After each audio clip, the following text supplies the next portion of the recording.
Hello, नमस्ते। मेरा नाम है सोनल। आप देख रहे हैं ऑर्डिनरी और ऑर्डिनरी की स्पेशल सीरीज म्याऊ में आज मेरे साथ दो गेस्ट जुड़ी हैं।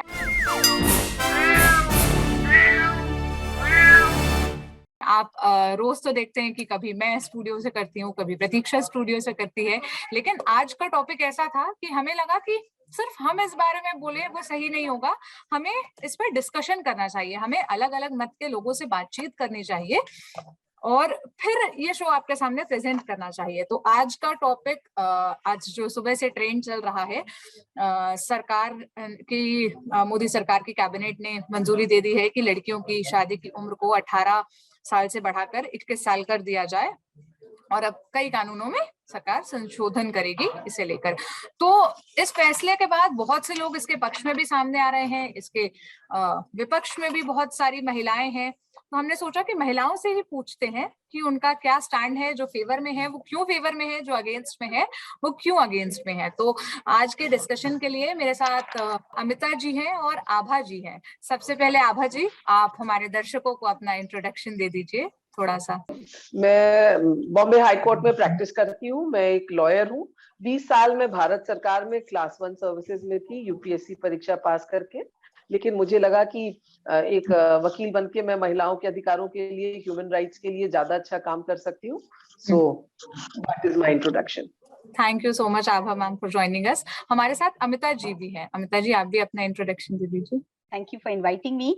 मैं अमिता पित्रे हूँ। मैं ऑक्सफैम इंडिया नाम की संस्था में लीड स्पेशलिस्ट जेंडर जस्टिस के तौर पे काम करती हूँ। तो हम युवाओं के और महिलाओं के हकों के बारे में काम करते हैं और महिला स्वास्थ्य पे भी मैंने काफी साल से काम किया हुआ है। हमारी एक कैंपेन चल रही है, उसका नाम है एम्पावरमेंट नॉट एज कैंपेन, जो इसी मुद्दे पे जुड़ी हुई है। ओके, ठीक है। तो मैं अब इस डिस्कशन को शुरू करती हूँ। सबसे पहले आभा जी, आप बताइए, क्योंकि आप एक लॉयर हैं, आप हमें लीगल पॉइंट ऑफ व्यू से भी बताइए कि क्या मोदी सरकार जो फैसला लेने जा रही है या जिसे इम्प्लीमेंट करने जा रही है, क्या ये ठीक है, और अगर ठीक है तो ये क्यों ठीक है? पहले जो थी एज ऑफ मैरिज 15 इयर्स थी, फिर शारदा एक्ट आया और उस वक्त इसको 15 से 18 की गई।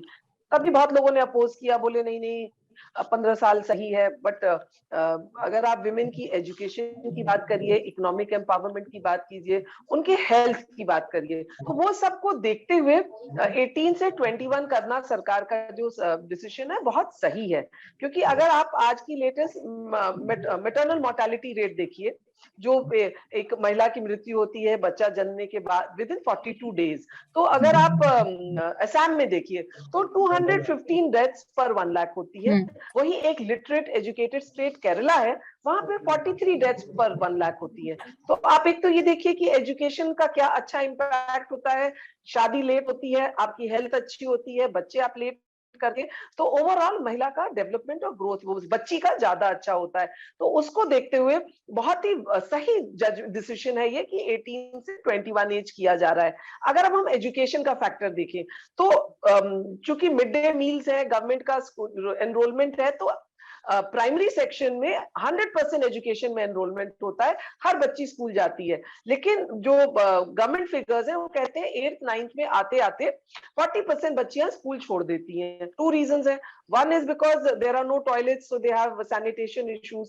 And second issue, which is very important, is that इनकी शादियां हो जाती हैं, इनके पेरेंट्स को सेफ्टी सिक्योरिटी के इश्यूज होते हैं, स्कूल दूर होते हैं, तो जो स्कूल ड्रॉप आउट होता है वो मैरिज की वजह से हो जाता है, सेफ्टी की वजह से हो जाता है। लेकिन जब आप एक प्रेशर डाल देंगे, और ये लड़कियां स्कूल में जाना चाहती हैं, पढ़ना चाहती हैं, तो जब अगर आप 21 कर देंगे तो एक कानून के दबाव से जो पेरेंट्स लड़कियों को घर स्कूल से निकाल ले रहे थे वो नहीं निकालेंगे। तो अगर 100% एनरोलमेंट है तो फिर डिग्री लेवल तक आते आते भी महिलाओं का 100% ही एनरोलमेंट रहेगा। तो एजुकेशनल एम्पावरमेंट और हेल्थ एम्पावरमेंट 21 से बहुत सही होगा। और इसलिए जो है लॉज में चेंज लाना पड़ेगा, ना कि सिर्फ इनको हिंदू मैरिज एक्ट में, क्योंकि उसमें 18 इयर्स लिखा हुआ है, बल्कि स्पेशल मैरिज एक्ट में 18 लिखा हुआ है। तो 2-3 लॉज में सरकार चेंज लाएगी। तो मुझे लगता है overall empowerment of the girl child के लिए ये चेंज ऑफ एज जो है बहुत अच्छा डिसीजन है। बीच में मैं ये बात बताते चलूं कि ये जिस चेंज की बात हुई, इसकी शुरुआत मुझे याद है कि निर्मला सीतारमण ने पिछले साल 2020 में जब वो बजट का सेशन पेश कर रही थी, तो उसमें इन्होंने इस बात का जिक्र किया था कि सरकार इस बारे में सोच रही है। फिर 15 अगस्त 2020 को प्रधानमंत्री मोदी ने भी अपनी स्पीच में इस बात का जिक्र किया। उसके बाद एक कमेटी फॉर्म की गई, जया जेटली उस कमेटी की चेयरमैन थी। नीति आयोग के सदस्य जो हैं वीके पॉल, वो भी उस कमेटी में थे, और बहुत सारी मिनिस्ट्रीज के, जैसे कि ministry of law, ministry of health and family welfare, child development, ये सबके सेक्रेटरीज भी उस कमेटी में थे। और कमेटी ने मेजरली 3 पॉइंट पर अपनी स्टडी की। उन्होंने पहले तो ये फाइंड आउट किया या इस पर काम किया कि मदरहुड की एप्रोप्रिएट एज क्या होनी चाहिए, मतलब क्या एक सही उम्र है जिसके बाद महिलाओं को बच्चे पैदा करने चाहिए, या उस एज के बाद ही ये प्लान किया जाना चाहिए। दूसरा, उनका फोकस था कि जो मैटरनल मोर्टेलिटी रेट है, जिसकी बात अभी आभा जी कर रही थी, बेसिकली अब आज के टाइम पे अगर देश में 1000 बच्चे पैदा होते हैं तो 110 माओं का निधन होता है, उसमें वो खत्म हो जाती है। और इससे रिलेटेड बहुत सारा डेटा है, यूनिसेफ का भी डेटा है, और यूनिसेफ का डेटा बताता है कि 1.5 मिलियन गर्ल्स ऐसी हैं 18 साल या उससे कम उम्र की जिनकी शादी हो जाती है। रिसेंटली मैंने नवभारत टाइम्स की भी एक रिपोर्ट पढ़ी, उसमें यह था कि पिछले 5 साल में 3 करोड़ 46 लाख लड़कियों की शादी हुई, जिसमें से 1 करोड़ 37 लाख लड़कियों की उम्र 18 से 19 साल थी, और 75 लाख लड़कियों की उम्र 20 से 21 साल। मतलब शादी करने वाली जितनी भी लड़कियां थी पिछले 5 साल में, उसमें से आधे से भी ज्यादा 21 साल से कम थी। ये मैं नहीं, ये डेटा कह रहा है। तो जब इतना ज्यादा मैटरनल मोर्टेलिटी रेट है, और सरकार का टारगेट था कि 2017 तक इस 110 के नंबर को 100 तक ले आए और 2030 तक इसको 70 पे ले आए, जो टारगेट अब तक पूरा होता हुआ तो नहीं दिख रहा है। तो अगर उसका ये सोल्यूशन है तो इसके अगेंस्ट में क्यों है महिलाएं, ये मैं आपसे अमिता जी जानना चाहूंगी। जो शादी की उम्र अभी 18 साल की है वो वैसी ही रहनी चाहिए, इसको 21 नहीं बनाना चाहिए, इसको आगे नहीं चलाना चाहिए। इसके 2 मुख्य कारण है जो 2 बक्सों में मैं डालना चाहूंगी। एक बक्सा वो है कि चूंकि इससे जो परिणाम चाहिए वो नहीं मिलने वाला, ये पहला बक्सा है। और दूसरा बक्सा ये है कि इसके दुष्परिणाम बहुत होने वाले हैं, क्योंकि बहुत लोगों को ऐसे लगता है ठीक है नहीं उपयोग होगा तो कोई हानि भी नहीं होगी। तो हमने जो ग्राउंड लेवल पे देखा है कि हमने देखा है हानि भी होती है।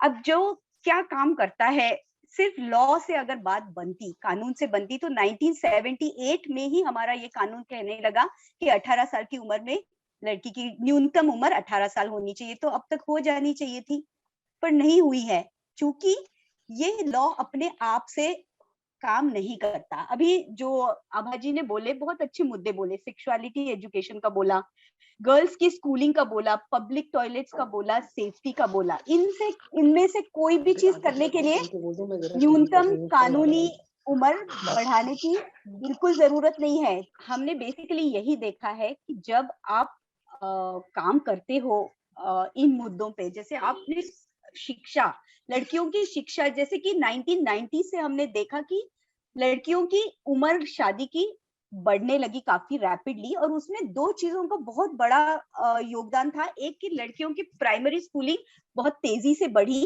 अब प्राइमरी स्कूलिंग में ऑलमोस्ट सेक्स रेशियो इक्वल है, और आगे वाली स्कूलिंग में सबसे ज्यादा प्रॉब्लम आती है। और दूसरी की गरीबी जैसे कम होने लगी, थोड़ा जीवन मान बढ़ने लगा, तब पेरेंट्स भी अलग तरीके से सोचने लगे। इसीलिए अभी हमारे यहाँ छुटपन विवाह नहीं होता, हम कहते हैं कम उम्र में होता है, यानी लेट एडोलसेंट मैरिज, 15 के ऊपर मैरिज की ज्यादा केसेस है, जब स्कूल सिस्टम उनको अवेलेबल नहीं हो रही है। और ये बिल्कुल गलत धारणा है कि माँ बाप लड़कियों को स्कूल से निकालते हैं ताकि उनकी शादी कर सके।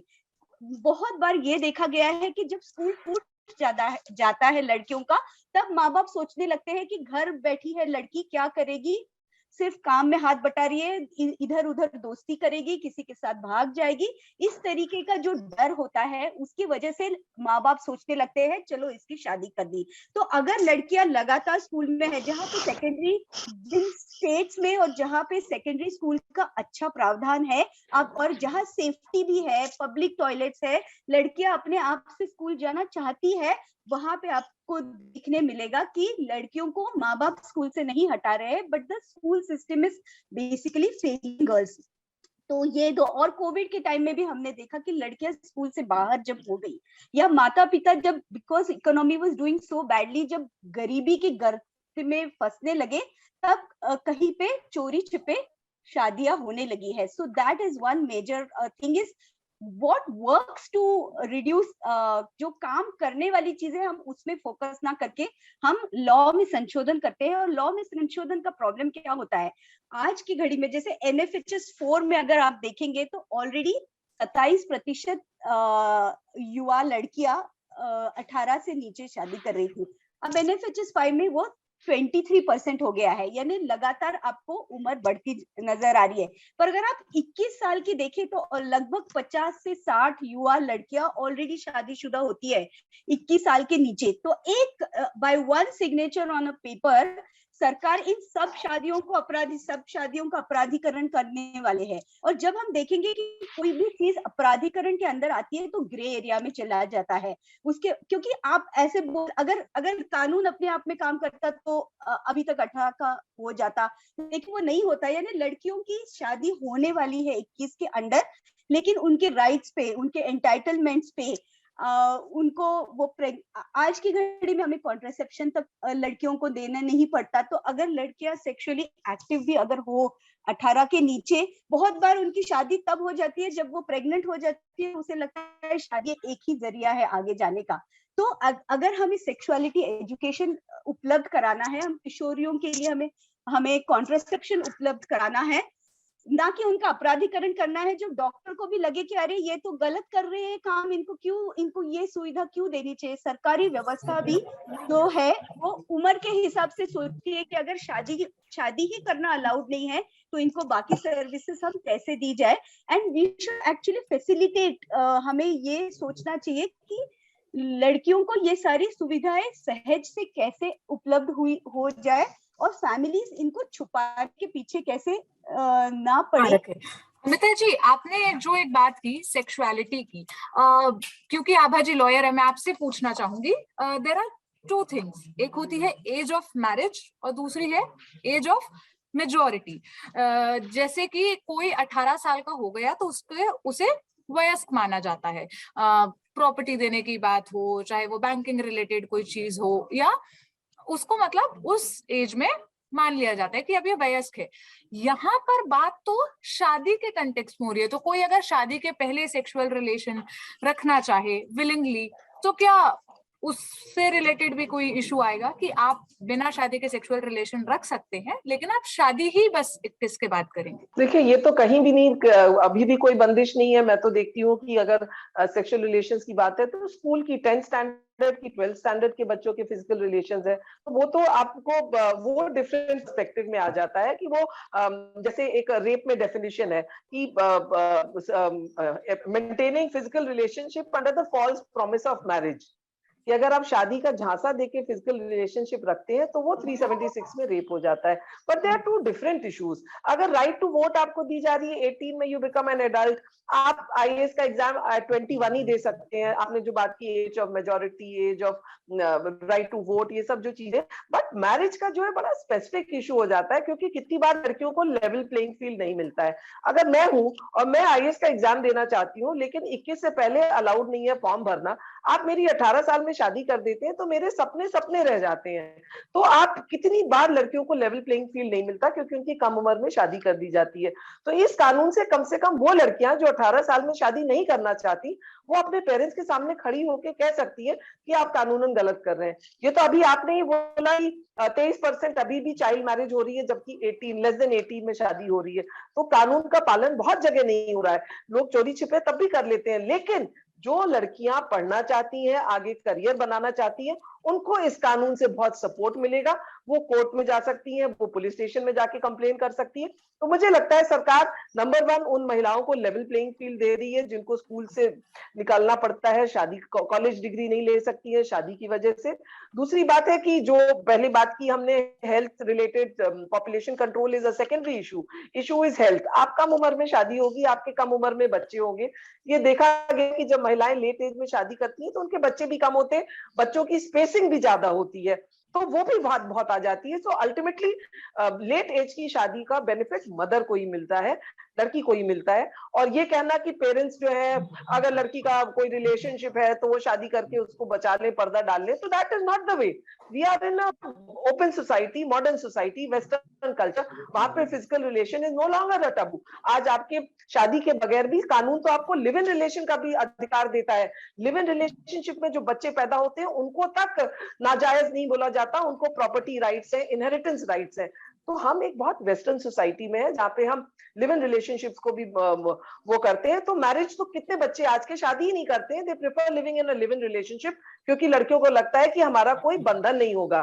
तो we have to keep that in mind कि ये रिग्रेसिव थॉट्स नहीं रखने हैं कि बिकॉज लड़कियों का अफेयर चल जाएगा, लड़कियों भाग जाएंगी तो इसलिए उनकी शादी कर दी जाए। No, we are in a modern age where women have a right to education, they have a right to equality. और अगर लड़कों की 21 साल है तो लड़कियों की भी 21 होनी चाहिए, क्यों उनकी 18 होनी चाहिए? अमिता जी, मैं आपसे पूछना चाहूंगी, क्या आपको नहीं लगता कि लड़कियों की शादी की उम्र 18 है, लड़कों की अभी शादी की उम्र 21 है? इसके कारण ना एक स्टीरियोटाइप को भी बढ़ावा मिलता है। वो स्टीरियोटाइप ये कि वाइफ की उम्र हमेशा ही हस्बैंड से कम होनी चाहिए। वो इसलिए क्योंकि लड़के और लड़कियों में ये जो शादी का गैप है 18 और 21 का, इसे मान लिया गया है। और जब मैंने इसके बारे में थोड़ी रिसर्च की, मैंने देखा कि ये कैसे तय हुआ, ये कैसे आया कि लड़कियों की 18 होनी चाहिए, लड़कों की 21, तो मुझे कोई लॉजिकल रीजन नहीं मिला, क्योंकि ये हमारी सोसाइटी में हमेशा से चला आ रहा है। बिफोर इंडिपेंडेंस पहली बार 1860 में लॉ बना था, तब क्रिमिनलाइज किया गया था कि 10 साल से कम उम्र की लड़की के साथ अगर आप सेक्सुअल रिलेशन बनाते हैं तो वो क्राइम होगा। फिर विथ टाइम इसमें अमेंडमेंट आया, पहली बार 1954-55 में, तब ये बात आई कि अच्छा, लड़कियों की शादी की उम्र 18 की जानी चाहिए और लड़कों की 21। मुझे याद है age of consent act X भी कहते हैं इसको, ये 1891 में आया था। इसके अकॉर्डिंग ये किया गया था कि लड़कियों की उम्र जो सेक्सुअल इंटरकोर्स के लिए रखी जाए मिनिमम 12 रखी जाए। 12 साल से कम लड़की के साथ अगर आप ऐसा करते हैं तो ये क्रिमिनलाइज होगा। और उस टाइम बाल गंगाधर तिलक ने भी इस बात का विरोध किया था। तो हम इस बात पे तो नहीं वेट कर सकते ना कि change should come from the with in या सोसाइटी से। कई बार सोसाइटी में वो चेंज बहुत लेट आता है। So government has to take action sometimes to bring the change in society. ये बात बिल्कुल ही सही नहीं है कि लॉ अगर बन जाएगा तो लड़कियां कोर्ट में जाना शुरू कर देंगी और अपने माता पिता या किसी के खिलाफ केस करेंगी। क्योंकि आप अगर prevention of child marriage act देखते हैं, उसके अंदर कितने केसेस दर्ज होते हैं? बहुत ही कम केसेस दर्ज होते हैं। तो ये बिल्कुल सही है नहीं। आप सोचिए, आप अपने घर में सोचिए, 18, 19, 20 साल की लड़कियां, 17 साल की लड़कियां, क्या स्टेटस होता है उनके घर में? आपको लगता है वो कोर्ट में जा सकती है अपने माता पिता के खिलाफ? बिल्कुल नहीं। जो शादियां आज पीसीएमए के अंदर इधर रोकी जा रही है या केसेस हो, वो कोई एनजीओ है या कोई सोशल वर्कर्स है जो सपोर्ट करते हैं। तो सोशल सपोर्ट हमारे यहाँ एडोलसेंट्स के लिए बहुत ही कम है। तो ऐसा बिल्कुल सोचना नहीं चाहिए कि लड़कियां कोर्ट में जाएंगी, वो एक है। दूसरा, अभी वो बोल रही थी कि ऐसा कुछ नहीं है, प्री मैरिटल सेक्स पे कोई टैबू नहीं है, 10वीं 11वीं की लड़कियां कर रही है सेक्स, ये बिल्कुल सही नहीं है। क्योंकि 2012 में, यानी ये बहुत ही रिसेंट चीज है, age of consent for sexual activity भी 18 किया गया। अब ये 18, जबकि सालों से, सदियों से अपने यहाँ एज ऑफ कंसेंट 16 साल का था, लेकिन अचानक उसको 18 साल बना दिया 2012 में। उसके बाद क्या हुआ है, किसी डॉक्टर के पास भी कोई लड़का कॉन्डम भी मांगने जाए तो वो एक क्राइम करने की तैयारी में है, ऐसे डॉक्टर करके। तो और डॉक्टर्स, पब्लिक ऑफिशियल, सबको मैंडेटरी रिपोर्टिंग कर दिया। यानी आपको ऐसी भनक भी लगे कि लड़का लड़की सेक्स करने वाले हैं, तो चूंकि 18 के नीचे सेक्स एक कानूनन अपराध है, आप उन्हें ना कि कोई सर्विस तो दे ही नहीं सकते, बल्कि आपको पुलिस में रिपोर्ट करना पड़ेगा। इनफैक्ट इसकी वजह से बहुत सारी किशोरियों को आज सेक्सुअल रिप्रोडक्टिव हेल्थ की कोई भी, और ये 18 कहाँ से आया उम्र? इसलिए आई क्योंकि शादी की उम्र 18 समझी जाती है और लोगों को लगता है कि अगर शादी की उम्र 18 है तो सेक्स की उम्र 16 क्यों रहे। तो ये थिंकिंग को आप आगे करोगे तो बहुत ही डेंजरस चीज सामने आ सकती है, तो हम बिल्कुल ही ऐसा नहीं समझते, क्योंकि सेक्स और शादी कुछ भी हो, जुड़ाव है लोगों के मन में। उल्टा इसके बारे में बात करने की जरूरत है कि 16, क्योंकि कितने सारे देशों में 14-16 साल में सारे रिप्रोडक्टिव हेल्थ सर्विसेज मिल जाते हैं, और ये अपराधीकरण का ही मामला है कि आप 18 के नीचे इसको कानूनन अपराध मानते हैं। ये तो पहली एक चीज है। तो अगर आप 21 कर रहे हैं तो आप पेरेंटल कंट्रोल बहुत ही बढ़ा रहे हैं यंग लोगों की लाइफ में। ये सही है कि एक चाइल्ड का डेफिनेशन अलग अलग कानून में अलग अलग है, लेकिन जब बहुत सारी जिम्मेदारी और मेजॉरिटी 18 साल में बच्चे ले सकते हैं, तो अपनी शादी, हमारा ऐसा कहना नहीं है कि जल्दी शादी करने लगे, लेकिन कुछ बच्चे बच्चियां होती है जो इंटरकास्ट मैरिज है, इंटर रिलीजियस मैरिज है, उनका इतना ऑनर किलिंग भी आम बात है हमारे देश में। जब ऐसी बात होती है तब ज्यादातर बाल विवाह का कानून उनके माँ बाप ही इस्तेमाल करना चाहते हैं। वही चाहते हैं कि अपने क्योंकि उनके सलाह के खिलाफ शादी हो रही है, वो शादी आगे लेके जाना नहीं चाहते। तो और मेडिकल का रहा सवाल, बहुत लोगों को ऐसे लगता है, जो आप खुद ही बोल रही थी कि आधी मैटरनल डेथ 21 साल के नीचे हुई है, पर आधी 21 साल के ऊपर भी तो हुई है। तो जो बहुत बार चीजें नहीं निकल के आती कि कुपोषण, NFHS 5 में क्या देखा है, बच्चों का कुपोषण, एडोलसेंट्स का कुपोषण, महिलाओं का कुपोषण बिल्कुल कम नहीं हुआ है भारत में। तो जब आप कुपोषित हो, तो आप 21 के ऊपर भी अगर बच्चा करने की कोशिश करते हो तो वो भी बहुत ही रिस्की है।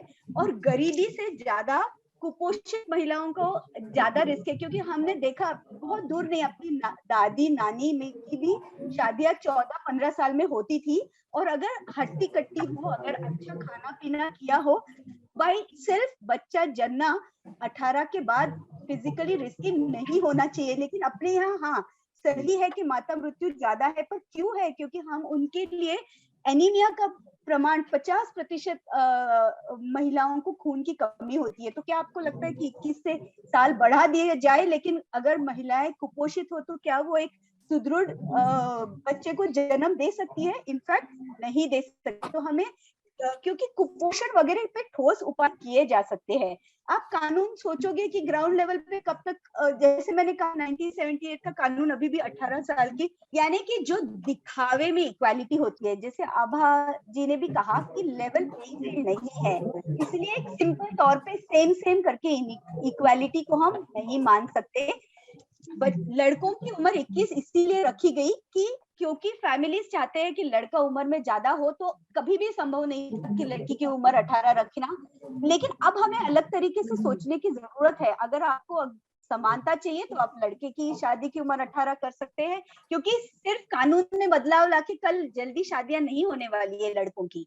यू फाइंड कि लड़कों की उम्र लड़कियों से ज्यादा तेजी से बढ़ रही है शादी के लिए।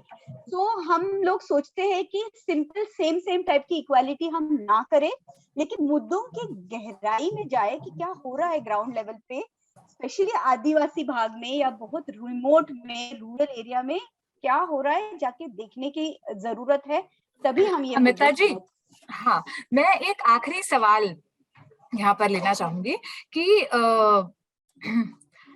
जब ये लड़कियों और लड़कों की शादी की उम्र अलग अलग है जो अभी है, तो इससे ना मतलब हमारे कॉन्स्टिट्यूशन के 2 आर्टिकल्स का भी हनन हो रहा है, आर्टिकल 14, आर्टिकल 21, जो राइट टू इक्वालिटी और right to life with dignity, ये दोनों के भी अगेंस्ट है। आपने बात की जेंडर इक्वालिटी की और जेंडर न्यूट्रलिटी की, ये 2 बहुत अलग अलग टर्म्स और बहुत अलग अलग चीजें हैं। लेकिन क्या आपको नहीं लगता कि मतलब लड़कियों और लड़कियों दोनों को सेम राइट्स होने चाहिए, दोनों को सेम चीजें मिलनी चाहिए? अगर लड़कों की शादी की उम्र 21 है तो लड़कियों की भी शादी की उम्र। और एक जो सबसे मेजर फैक्टर मुझे लगता है कि 18 साल जब शादी की उम्र हो जाती है ना, तो मतलब कई बार हमने ऐसी फोटोज भी देखी है कि बोर्ड एग्जाम्स देने के लिए लड़की शादी के जोड़े में पहुंची या बोर्ड एग्जाम्स तक ऐसे दिया। और यहाँ इंडिया में अभी मैं एक सोसाइटल माइंडसेट की बात कर रही हूँ, ये माना जाता है कि अगर शादी हो गई तो महिलाएं बच्चे पैदा करने के लिए, मतलब अब ये बच्चे पैदा कर सकते हैं। उनका प्राइमरी जॉब ही कई इलाकों में, मैं मतलब वो नहीं कर रही हूँ, बहुत से लोग आगे बढ़ रहे हैं, प्रोग्रेसिव हो रहे हैं, माइंडसेट चेंज हो रहा है, लेकिन अब भी कई इलाकों में माना जाता है कि शादी हो गई तो अब 1 साल, 1.5 साल, 2 साल के अंदर बच्चे हो जाएं। हमने अपने घरों में भी देखा है कि इस तरह की बातें होती है शादी होने के बाद ही, कि एक फैमिली प्रेशर भी क्रिएट होने लगता है कि बेटा मीठा कब खिला रही हो, बेटा दादी कब बना रही हो, बेटा मासी कब बना रही हो, इस टाइप की बातें। तो वो जैसे ही 18 साल की उम्र में शादी होती है तो एक वो प्रेशर भी आ जाता है मदर बनने का, फिर उनके पास ना वो चॉइस नहीं रह जाती। अगर उम्र 21 हो गई तो एक फैक्टर के आपको ये नहीं लगता कि ये हेल्पफुल होगा? आपको क्या लगता है फैमिली कानून देख के पूछते हैं मीठा कब खिलाओगे? ये बात सही है कि शादी के बाद तुरंत लड़कियों पे प्रेशर बढ़ता है कि बच्चे का जन्म हो, लेकिन इसके पीछे बहुत सारी सामाजिक रीत रिवाज का हाथ है, और ये सामाजिक रीति रिवाज कानून से नहीं बदलेंगे, क्योंकि अगर वैसी चीज होती तो आप देख सकते हैं कि घरेलू हिंसा नहीं होती, बहुत सारी चीजें। बाल विवाह का भी एक होता है ना कि लड़कियों का जल्दी से ब्याह करो तो फिर आपको सेक्सुअल वायलेंस की सोचने की जरूरत नहीं, सेक्सुअलिटी की सोचने की जरूरत नहीं, किसी भी, फिर आप पति के घर जाने के बाद आपको चाहिए तो करो। ये सब सामाजिक कुरीतियों की वजह से हो रहा है, और समाज में बदलाव धीरे धीरे होता है, और उसमें बेसिकली एडोलसेंट्स को प्रोटेक्ट करने का काम सरकार कर सकती है। और रही संविधान की बात, हमारा संविधान सब्सटैंटिव इक्वालिटी को मानता है, इसीलिए लेवल प्लेइंग फील्ड बनाने की कोशिश करता है। जैसे कि रिजर्वेशंस की पॉलिसी है, या जैसे कि ये पॉलिसी है कि लड़कियों की शिक्षा मुफ्त की जाए। काफी सारे स्टेट्स में मुफ्त शिक्षा है लड़कियों की, लड़कों को नहीं है। स्कॉलरशिप दी जाती है, साइकिल दी जाती है। ये सब सब्सटैंटिव इक्वालिटी है, यानी उसमें ऐसा नहीं कहते कि लड़कियों को क्यों साइकिल दे, लड़कों को क्यों नहीं दे, या तो इक्वालिटी नहीं हो रही है। नहीं, लोग समझते हैं कि वो एक सब्सटैंटिव इक्वालिटी का तरीका है कि लड़कों को उनके माँ बाप पढ़ाएंगे ही, भले कुछ गिरवी रखना पड़े, लेकिन लड़कियां पहले शायद अफेक्ट हो जाएंगी। इसीलिए साइकिल लड़कियों को देना, मुफ्त शिक्षा लड़कियों को देना, इसमें रिजर्वेशंस करो। दलित आदिवासी अगर नहीं स्कूल जा पा रहे तो रिजर्वेशन, तो इसीलिए substantive equality is very much a part of our constitution. और अगर आप सब्सटैंटिव इक्वालिटी करना चाहते हैं तो आप ऐसा वातावरण तैयार करो, ऐसे इनेबलिंग फैक्टर्स करो जिससे लड़कियां स्कूल में जा सके, सुरक्षित रह सके, के पब्लिक लिट्स हो, सेक्सुअलिटी एजुकेशन हो, और अपराधीकरण ना हो। अपराधीकरण के सिचुएशन में कोई भी खुल के बाहर नहीं निकल के आ सकता, फैमिलीज भी नहीं अपने बच्चों के लिए सोच सकती। लेकिन अगर आपने सही वातावरण तैयार किया तो आप देखेंगे कि अपने, जैसे मध्यम वर्ग की लड़कियां लड़के हैं, क्या वो कानून देख के शादी करते हैं? लड़कियों की शादी 25 में हो रही है, 29 में हो रही है, 30 में हो रही है, करियर कर रहे हैं, उनको तो लॉ की जरूरत नहीं थी उनकी शादी की उम्र बढ़ाने के लिए। फिर हम गरीबों के लिए अलग नियम क्यों बना रहे हैं, जबकि हमें चाहिए कि हम उनकी क्वालिटी ऑफ लाइफ पे ध्यान दें। माता मृत्यु भी अपने आप बंद हो जाएगा जब आपका कुपोषण कम हो जाएगा। तो मुझे लगता है ऐसी चीजों पे ध्यान देना चाहिए सरकार ने, ना कि कागज पे कानून बदल के लोगों को समझते समझते ही 50 साल निकल जाएंगे। थैंक यू सो मच आभा जी और अमिता जी हमें ज्वाइन करने के लिए। आई होप आप लोगों को हमारी ये बातचीत पसंद आई होगी, और आप लोगों की क्या राय है इस मसले पर मुझे कमेंट सेक्शन में जरूर बताइएगा कि आप क्या सोचते हैं, आपके क्या तर्क है। और कल फिर मिलेंगे एक नए टॉपिक के साथ, तब तक अपना ख्याल रखिए। शुक्रिया।